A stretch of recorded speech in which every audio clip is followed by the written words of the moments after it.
ಮಗು ಮಾಡಪ್ಪ ಭಗವಂತ. ಇದನ್ನು ಬಿಟ್ಟರೆ ನಾನು ನಿನ್ನನ್ನು ಇನ್ನೇನು ಕೇಳ್ಕೊಳ್ಳೋದಿಲ್ಲ.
ಮಾತ್ರ ಸೌಭಾಗ್ಯ. ನಿಜ ಜೀವನದಲ್ಲಿ ನಿರ್ಭಾಗ್ಯಳು ಅಣ್ಣ. ಹೆಣ್ಮಕ್ಳು ಹುಟ್ಟಿದ್ರೆ ಶ್ರೀಮಂತರ ಮನೇಲಿ ಹುಟ್ಟಬೇಕು. ಬಡವ್ರ ಮನೇಲಿ ಹೆಣ್ಮಕ್ಳು ಹುಟ್ಟಲೇಬಾರ್ದು ಅಣ್ಣ. ಏನು ಮಾಡೋಕ್ಕಾಗುತ್ತೆ? ಯೋಗಿ ತಂದಿದ್ದು ಯೋಗಿಗೆ, ಜೋಗಿ ತಂದಿದ್ದು ಜೋಗಿಗಲ್ವ ಅಣ್ಣ.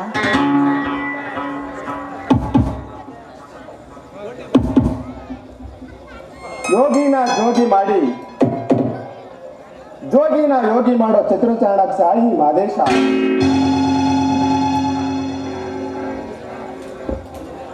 ಈ ಮಾದೇಶ ಮನವಕ್ಕರ ಬೃಂದಾವನ ಕಣ್ಣಿಟ್ಟರೆ ಘೋರಾಕ್ರಂದನ. ಸೌಭಾಗ್ಯ, ನಿನ್ನ ವಯಸ್ಸಿಗೆ ಬೇಕಾದ ವಿದ್ಯೆ ಬುದ್ಧಿ ಯೌವನ ನಿನ್ನಲ್ಲಿ ಅಡಕವಾಗಿದೆ. ಅದಕ್ಕೆ ನೀರೆರೆದು ಗೊಬ್ಬರವನ್ನಾಕಿ ಬೆಳೆಸುವ ಶಕ್ತಿ ನನ್ನಲ್ಲಿದೆ. ಅಂದ್ರೆ ಏನಣ್ಣ ನಿಮ್ಮ ಮಾತಿನ ಅರ್ಥ? ಅರ್ಥ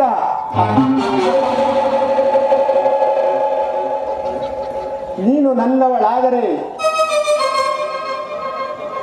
ನಿರ್ಭಾಗ್ಯಳಾದ ನಿನ್ನನ್ನ ಸೌಭಾಗ್ಯಳಾಗಿ ಮಾಡ್ತೀನಿ.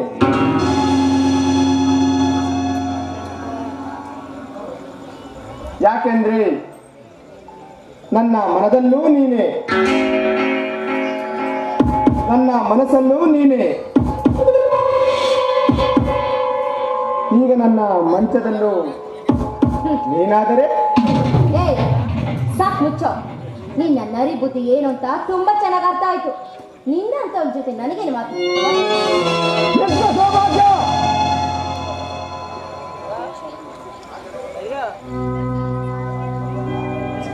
ಸುರಸುಂದರಿಯರೇ, ನನ್ನ ಆಶಯಕ್ಕಾಗಿ ಕಾದಿರುವಾಗ ನಾನೇ ನಿನಗೆ ನೆರಳಿನ ಆಶೆಯನ್ನು ಇಡ್ತೀನಿ ಅಂದ್ರೆ ತಿರಸ್ಕಾರ ಮಾಡ್ತೀಯಾ? ನಿನ್ನಂತ ಮದುವೆಯಾಗದ ಪಾರಿಜಾತ ಪುಷ್ಪ ಈ ಮಾದೇಶನ ಕೈ ಹಿಡಿದರೆ ಈ ಊರಿಗೊಂದು ಹೊಸ ಮಾದರಿ. ನನ್ನ ಕಣ್ಣೋಟದಲ್ಲಿ ಕಾಡಿ ಕೀಟಲೆ ಮಾಡಿ ಮಾತಿನ ಮೋಡಿಗೆ ತಲೆ ಕೆಡಿಸ್ಕೊಂಡು ಹೋದರೆ ಇದೇಳಬೇಕಾಗುತ್ತೆ.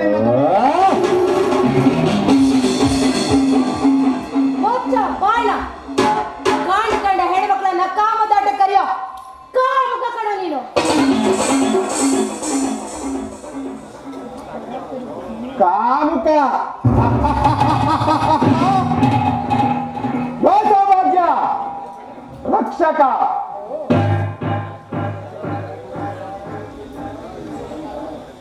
ಸೌಭಾಗ್ಯ, ನಿನ್ನ ಕಮಲ ಕಂಡು ನನ್ನ ತಲೆ ಕೆಟ್ಟರಟ್ಟಾಗಿ ಹೋಗಿದೆ. ಸುಮ್ಮನೆ ಯಾಕೆ ಎದ್ದನ್ನು ಎದುರಿಗೆ ನಿಂತು ನನ್ನ ಎದುರಿಗೆ ಹೂಬಾಣ ಬಿಡ್ತಂತೀಯ?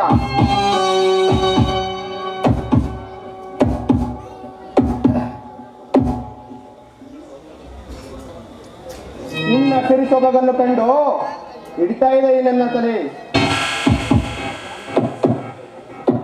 ನೀನು ನನ್ನೊಂದಿಗೆ ಮದುವೆ ಆಗಿದರೆ ಸಿಗುತ್ತೆ ನಿನ್ನ ಎಂಟನು ತಂದು ಬೆಲೆ. ಇಲ್ಲ ಅಂದ್ರೆ ಆಗುತ್ತೆ ನಿನ್ನ ಶೀಲಕ್ಕೆ ಕೊಲೆ.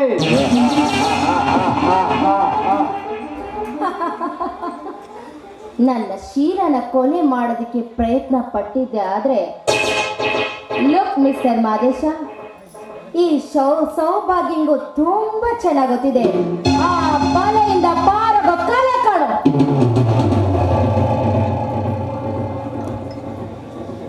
ಮಾತಿಗೆ ಮಾತನ್ನ ಬೆಳ್ತಾ ನಿಂತ್ರೆ ಎಣ್ಣ ನಿನಗಿಲ್ಲ ಬೆಲೆ. ಮರದ ಹಾಸರೆಗಾಗಿ ಬಳ್ಳಿಯ ಮರವನ್ನು ಹಪ್ಪುವಂತೆ ಬೇಗ ನನ್ನ ಬಂದು ಬಿಗಿದಪ್ಪು.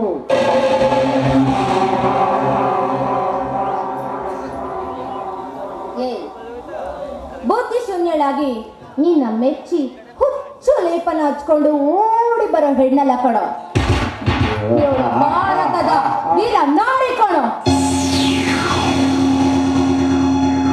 ವೀರನಾರಿ,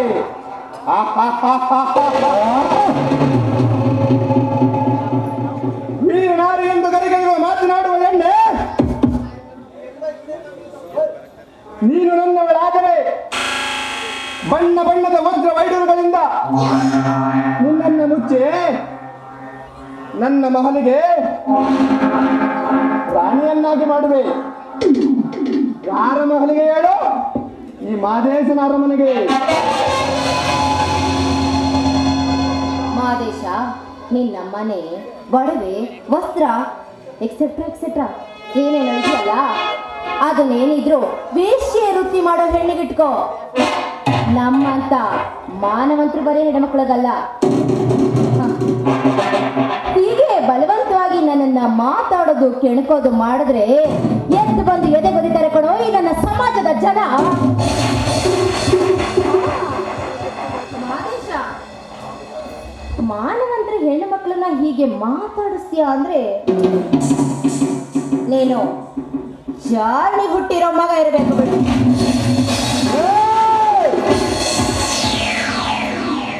ಚಾರಣಿಯ ಮಗ, ಚಾರಣಿಯ ಮಗ. ಸೌಭಾಗ್ಯ, ಸರ್ಪ ಸಾಮ್ರಾಜ್ಯದಲ್ಲಿ ದರ್ಪ ತೋರಿ ಗರುಡ ನನ್ನನ್ನೇ ಚಾರಣಿಯ ಮಗನೆಂದು ತೆರೆದಿಯಲ್ಲ, ಈಗ ನೀನಾಗಬೇಕು ಚಾರಣಿ.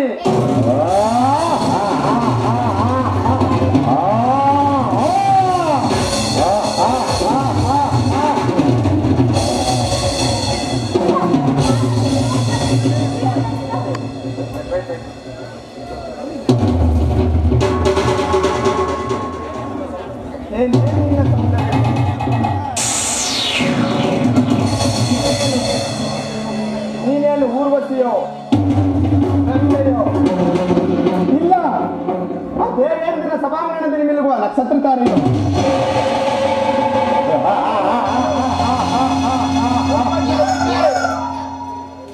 ನನ್ನಂತ ಪಾಪಿ ಯಾರು ಅವರಲ್ಲ. ಕಮಾನ್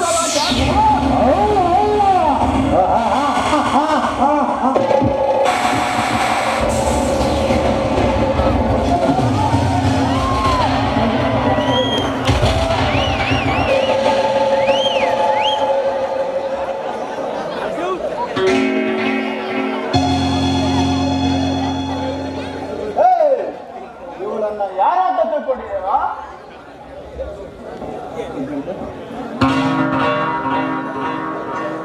ಮಿಸ್ಟರ್ ರಾಜು, ಪ್ರಶಾಂತವಾದ ಸಾಗರದಲ್ಲಿ ಸ್ವಾರ್ಥದ ಮುಸಲುಗಳು ನೀರನ್ನು ದಿಗ್ಗೆಂದು ಕದಡುವಂತೆ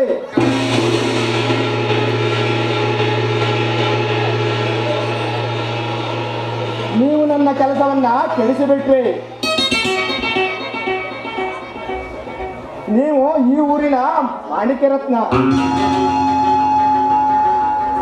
ನಿಮ್ಮೊಂದಿಗೆ ನನ್ನದಂತ ಮಾತು. ಸೌಭಾಗ್ಯ, ಭೂಮಿ ಗುಂಡಾಗಿದೆ, ನೀನು ಬರಲೇಬೇಕು, ನನ್ನ ಕೈಗೆ ಸಿಗಲೇಬೇಕು. ಗುಡ್ ಬಾಯ್.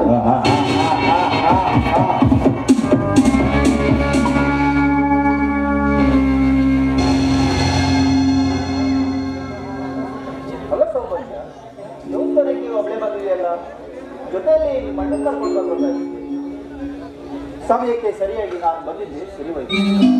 ಹೋಗಿ ಹೋಗಿ ಇವನು ಕೈಯಲ್ಲಿ ಸಿಕ್ಕಾಕೊಂಡಿದ್ದೀರ. ಇವನು ಸಾಮಾನ್ಯದವನಲ್ಲ. ನಿನ್ನಂತ ಎಷ್ಟು ಅಬಲಿಯರ ಮಾನ ತೆಗೆದು ಕೊಲೆ ಮಾಡಿ ಮರ್ಡರ್ ಮಾಡಿಸ ಅಂತ ಹೆಸರು ಪಡೆದಿದ್ದನಮ್ಮ. ಗೊತ್ತು ಮಾವ, ಗೊತ್ತು. ಅಂಥವರಿಂದಾಗಿ ನಮ್ಮಂಥ ಬಡವ್ರ ಹೆಣ್ಮಕ್ಳು ಈ ಊರಲ್ಲಿ ಬದುಕೋದೇ ಕಷ್ಟ ಆಗ್ಬಿಟ್ಟಿದೆ. ಮಾವ, ನಿಮ್ಮಂಥವ್ರಿರೋ ಈ ಊರಲ್ಲಿ ಅಂತ ಸ್ವಾರ್ಥದ ಬಂಡಲ್ಗೆ ಧರ್ಮದ ಸಿಂಧು ನೀವು ಆಗ್ಬೇಕು ಮಾವ. ಸ್ವಾರ್ಥ, ಸೌಭಾಗ್ಯ ಸ್ವಾರ್ಥ. ನಿತ್ಯ ಬೆಳೆಯುವ ಸೂರ್ಯನಿಗಿದೆಯೇ ಸ್ವಾರ್ಥ? ಆ ತಂಪು ಕೊಡುವ ಚಂದ್ರನಿಗಿದೆಯೇ ಸ್ವಾರ್ಥ? ಆ ಮಳೆ ಸುರಿಸುವ ಮೋಡಕ್ಕಿದೆಯೇ ಸ್ವಾರ್ಥ? ಬೆಳೆ ನೀಡುವ ಭೂಮಿಗಿದೆಯೇ ಸ್ವಾರ್ಥ? ಎದೆ ಹಾಲು ಕುಡಿಸುವ ತಾಯಿಗಿದೆಯೇ ಸ್ವಾರ್ಥ? ವಿದ್ಯೆ ಕಲಿಸುವ ಗುರುಗಳಿಗಿದೆಯೇ ಸ್ವಾರ್ಥ? ಸೌಭಾಗ್ಯ ಹೇಳು. ಸತ್ಯ ಮಾವ, ನಿಮ್ಮ ಮಾತು 100% ಸತ್ಯ. ಮಾವ, ನಿಮ್ಮಂಥವ್ರು ನಮ್ಮಂಥವ್ರಿಗೆ ನೆರಳಾಗಿದ್ರೆ ಯಾವ ಗಂಡಸಿನ ನೆರಳು ಕೂಡ ನಮಗೆ ಬೀಳೋದಿಲ್ಲ. ಒಂದು ವೇಳೆ ನನ್ನ ಬಾಳಲ್ಲಿ ಇಂಥ ಕೆಟ್ಟ ಪ್ರಸಂಗ ಮತ್ತೊಮ್ಮೆ ಬಂದಿದ್ದೆ ಆದರೆ ನನ್ನ ಹೆಣ ಕೂಡ ನಿಮಗೆ ಸಿಗೋದಿಲ್ಲ ಮಾವ. ಸೌಭಾಗ್ಯ, ಏನು ಹೇಳ್ತಾ ಇದೀಯಾ? ನಿನ್ನ ನೋವು ನನಗೆ ಗೊತ್ತು. ನಮ್ಮ ಊರಲ್ಲಿ ನಿನ್ನ ಬಾಳಿಗೆ ಎಂಥ 1000 ಜನ ಬಂದರು. ಅವರ ಹುಟ್ಟನ್ನು ಅಡಗಿಸಿ ಸತ್ಯ, ನೀತಿ, ಧರ್ಮ ಯಾಗ ನನ್ನ ಮನತನಕ್ಕೆ ಸತ್ಯ ಮಾಡ್ಕೊತೀನಿ. ಏನ್ ಹೇಳ್ತಿದ್ದೀರಾ ಮಾವ? ಚಿಕ್ಕದ್ರಿಂದ ಬರ್ತನ ಬೇಗೆಲೆ ನೊಂದು ಬೆಂದೋಗಿರೋ ಈ ಸೌಭಾಗ್ಯಂಗೂ ಮಾಂಗಲ್ಯ ಭಾಗ್ಯ ಇದೆಯಾ? ನಾವು ಮನವಂತರ ಮನೆಯ ಮಕ್ಕಳು, ದೊಡ್ಡ ಮನೆ ಮಕ್ಕಳು. ಮಾತು ಕೊಡಲ್ಲ, ಕೊಟ್ಟ ಮಾತಿಗೆ ತಪ್ಪಿ ನಡೆಯಲ್ಲ.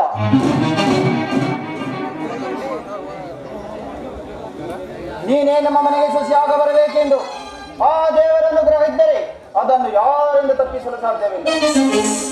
ಇಷ್ಟಂತೂ ನಿಜ. ನಾನೇನು ಬರ್ತೇನೆ.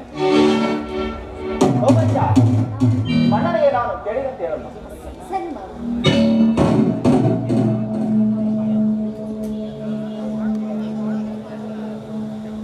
ನನ್ನಂತ ಬಡವಿಗೂ ಮಾಂಗಲ್ಯ ಭಾಗ್ಯ ಇದೆ ಅಂತ ನನ್ನ ಮಾವ ಹೇಳಿದ್ರು. ಅವ್ರ ಮಾತಿನ ಅರ್ಥ ಏನಿರ್ಬೋದು? ಒಂದ್ ವೇಳೆ ರಾಜಿ ಮಾವನೇ ನನ್ನನ್ನು ಮದುವೆ ಮಾಡ್ಕೋಬಹುದಾ? ಅಯ್ಯೋ ಭಗವಂತ, ಅಂಥವ್ರ ನೆರಳಲ್ಲಿ ಬದುಕೋದಕ್ಕೆ ಅದೃಷ್ಟ. ಅಂಥದ್ರಲ್ಲಿ ಅವ್ರ ಹೆಂಡತಿ ಆಗ್ಬೇಕು ಅಂದ್ರೆ ನಾನು ಎಷ್ಟೋ ಜನ್ಮದ ಪುಣ್ಯ ಮಾಡಿದ್ದೀನಿ ಅನ್ಸುತ್ತೆ. ಸದಾ ನಿಮ್ಮನ್ನ ಪ್ರಾರ್ಥನೆ ಮಾಡಿದಕ್ಕೂ ನನ್ನ ಜನ್ಮ ಸಾರ್ಥಕ ಆಯ್ತು. ರಾಜಿ ಮಾವ,